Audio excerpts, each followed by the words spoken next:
And now, your Storm Team 18 forecast. Weather from where you live. All right, there are the low clouds around, and yes, we're getting a few breaks starting to come up into northern Newton, northern Jasper County. They're approaching right here. You see the breakage right there. So perhaps a few breaks this evening in some places, but I think the low clouds will then kind of refill back in from the east with time. And with that, we may have to bring a little drizzle and a couple showers and some fog back in. Now, the wind will keep the fog from being really dense, but it'll be just kind of misty, murky, foggy, damp tonight. Not overly cold though. 43 for the low, and lows low to mid 40s should do it area-wide. So the temperature falling and then completely leveling off. Tomorrow, 52 to 59. Murky, gray, a little fog, a little mist drizzle in the morning, and then we erode those clouds away. And not a bad late afternoon and evening. A lot of sunshine, a little breezy. 56 for your high temperature, and 52 to 59 should do it viewing area wide. 55 Flora. We'll get up to about 55 at Delphi, Rushville, 57 at Williamsport. On Thursday, 54 to 60. Now, once again, some low clouds, some fog, and overall just a thick haze and murkiness Thursday morning, but then the low clouds erode away during the afternoon with a high of 58, winds east to east southeast, and they are your highs.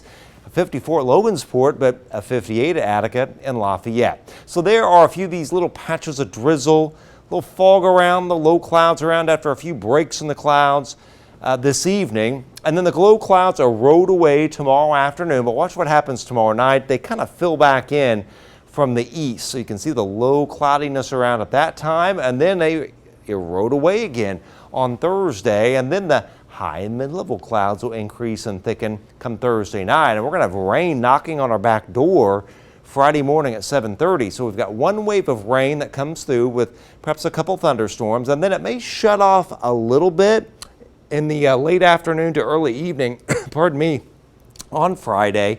And we've got to watch this pocket here. There's no doubt there's going to be severe weather down south, slight to enhanced risk of severe weather.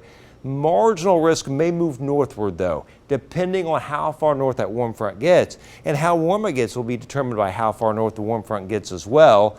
And then you can see more showers, even a few storms Friday night, rain Saturday morning, then it jets out of here. So there's your severe weather risk. Again, a lot of it's down south. We'll wait and see if a little marginal risk can get up in here on Friday, and then the risk moves back northward come next week. This will probably be slight.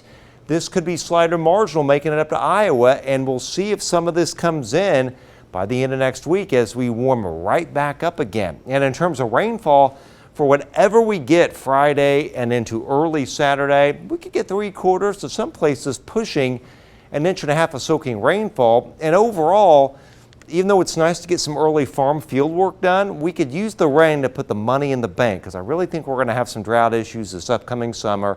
We need to get that water deep in the subsoil to act as a reserve. This is a mild forecast though. Only 48, 47. That's as cool as it's going to get over the next 10 days. Notice how we warm up next week back to 70 on Thursday. If we're going to get way below freezing and going to get any more snow, I would watch that very late March period between the 23rd and 29th. 2 shots of much colder air coming in.